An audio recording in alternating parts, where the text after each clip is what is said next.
Good morning. Before we start today's lesson, I want to spend a few minutes going over this, how we use it, and why we made it. All right, so if you made your unit circle, and I think I checked off that everybody did, now this is your reference guide. So for any angle that we have on here, you can use this to convert between radians and angles instead of having to use the formula. So if you need to know what pi over 4 is, you can just look right here and see that it's 45 degrees. If you have to do 5 pi over 6, you can look right here and see it's 150 degrees. So these are all the common multiples of 30, 60, and 45. All right, likewise, if you have any of these angles, instead of using a reference angle, you could find the value of sine and cosine here. So if I asked you for the sine of, say, 4 pi over 3, you could find 4 pi over 3 here on your chart. Go right out here. The cosine of 4 pi over 3 is -1/2. The sine of 4 pi over 3 is -square root of 3 over 2. All right, so this chart can do a lot for you. Now, what if you have negative angles, or what if you have angles that aren't on this chart? If they're multiples of thirds or sixes, or if they're multiples of 45s, you can use this chart again. So I'm going to give you an example. Say I needed to find 17 pi over 6. All right, I'm going to show you something about the lines on this chart. All right, if you have a plastic sleeve and some dry erase markers, it may be helpful for you to use those. So right here, I want you to try to focus. It's a little visual experiment here. Focus on only the lines that I highlighted, okay? They're the lines that form the X and the Y axis and are split each quadrant equally. Those are pi over 4s, okay? So if I had to find, ignore this example for a second, but say I had to find 10 pi over 4. I can just count 1, 2, 3, 4, 5, 6, 7, 8, 9, 10. This is 10 pi over 4. All right, if I had to find -5 pi over 4, I could count 1, 2, 3, 4, 5, and this right here is equivalent to -5 pi over 4. You can do the same thing with 6s. The 6s lines are these ones. I'm going to color mine in, and then I'm going to show you.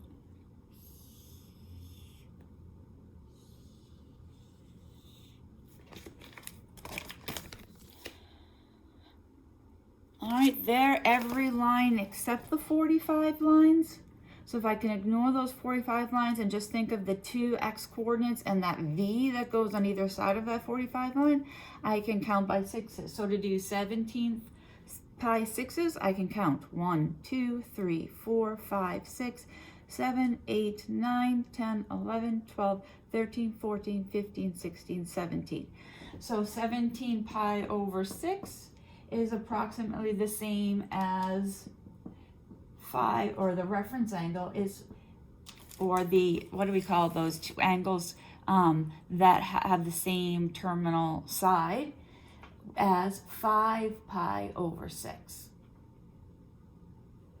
And that makes sense, right? Because 2 pi is 12/6, so we've gone 2 whole pi back to 0 and 5/6 more. All right, and then you can count by thirds, similarly figuring out what the third lines are. All right, so hopefully that helps you use that chart a little bit easier and saves you some work from having to find your sine and cosine of some major angles, because you have them all here on the chart now. Okay? All right, so today we're going to start our review of the first 3 lessons that we've done by going back and looking some more of the application problems. So on your guided notes, you should have a sheet that has the word problems written. They're from the book, but I figured it might be easier to see them all in one place right here.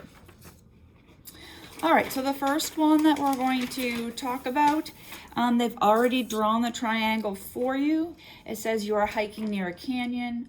While standing at A, you measure an angle of 90 degrees between B and C. You then walk to B and measure the angle of 76 degrees between A and C. The distance between A and B is about 2 miles. How wide is the canyon between A and C?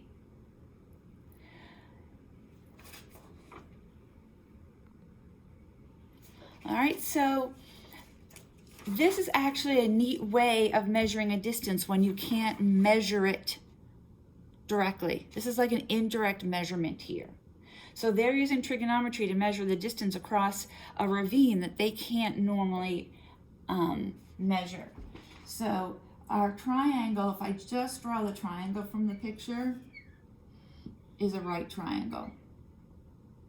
So first he measured a cross, forming and then formed a right angle here. So this right here is the distance between the ravine, right, and where he is, because it's the perpendicular distance, right? You can see just from this picture that this distance is a lot shorter than this distance, and that's true. The perpendicular distance between 2 points is always the shortest. So the question asks, how wide is the canyon? We need to find that side right here.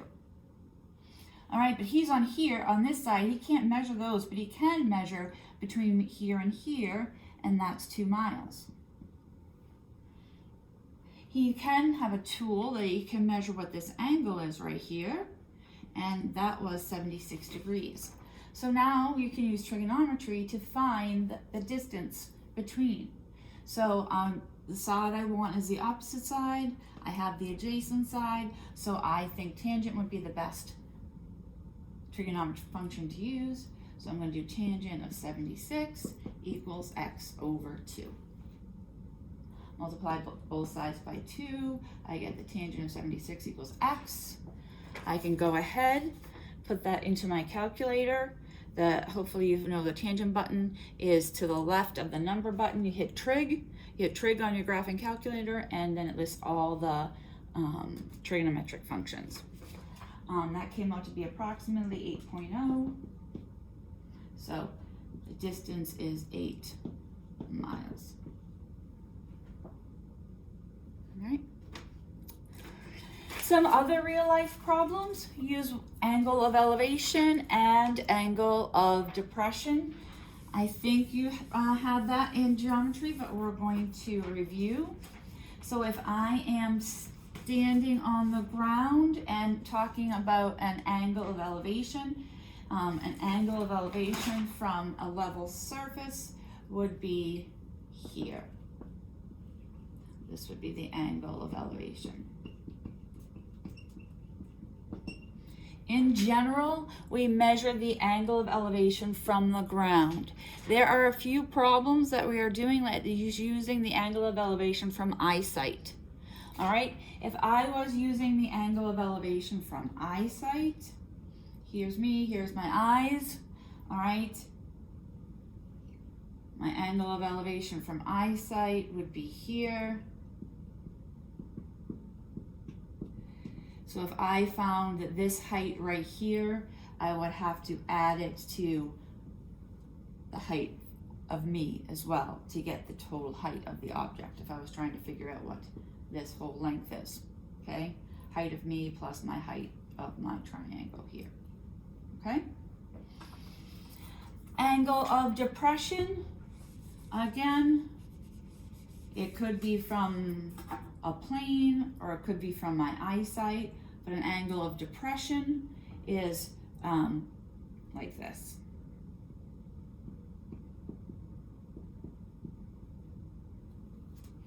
Okay, that would be an angle of depression. If it was from a plane, same thing. Here's your plane. I can't draw a plane, but it would be coming vertical, horizontal line going across, and then your angle going down. All right, so if you read the first problem here, we have a parachute is attached to a boat with a rope of 72 feet. The angle of elevation from the boat to the parasailer is 28 degrees. Estimate the parasailer's height above the boat. All right, so here is my parasailer. Right, here's my boat, his balloon, his parachute here. I can't, we're gonna not even go, it's too early in the morning, we are not gonna go drawing. All right, so here's my parasailer.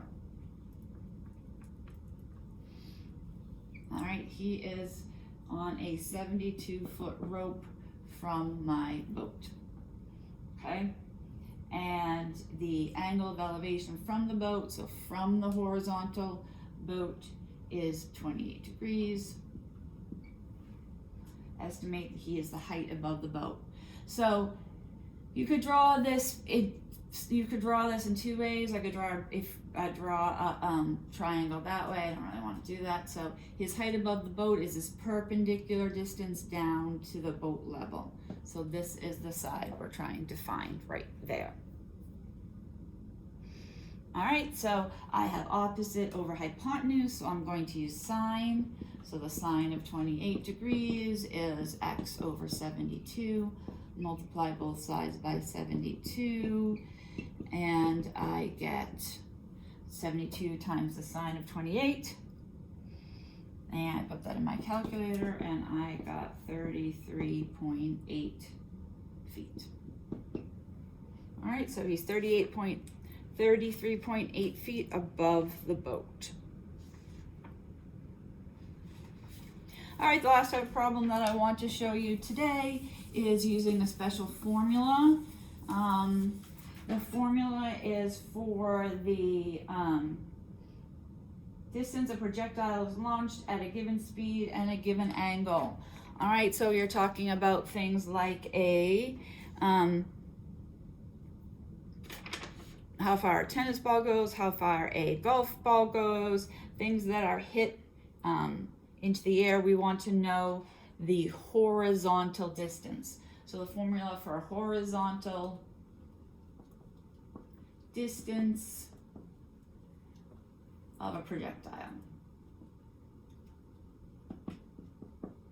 So I'm going to write the formula and then tell you what I mean by that.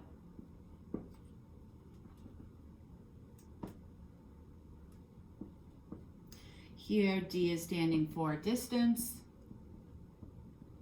V is standing for initial velocity,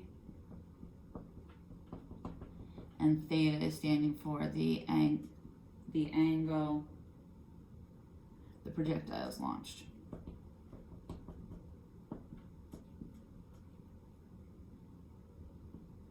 All right, so if I am, here is my golf club, right?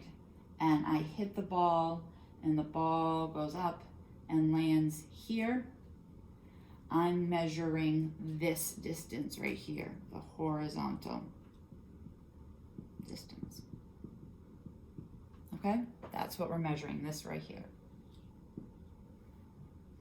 All right, so in our example here, estimate the horizontal distance traveled by a golf ball that is hit at an angle of 50 degrees.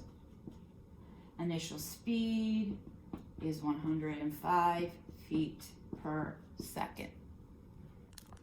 All right, so that's the information. Notice that this model does not take into account air resistance and assumes that the projectile starting and ending height are the same. So this is a very basic model, right? We're not taking into a fact that it could be a windy day or that the ground isn't horizontal, okay? So I'm going to plug into my model here. So V is 105. That needs to be squared, divided by 32, times the sine of 2 times 50. Don't forget the 2 times. When I was doing these problems, I had to go back and redo them because I forgot to multiply by 2. Or you want to multiply by 2 before you find the sine. So I can just, if you're using your graphing calculator, just put that all in at once. Just be careful you set it up right and you don't get the sign of 100 underneath the fraction sign. And that came out to be 3,339 feet. Okay. We will have a Zoom in class tomorrow to go over the word problems and start doing some more review of lessons 1 through 3 for a quiz on Wednesday. All right, take care. Have a good day. Bye.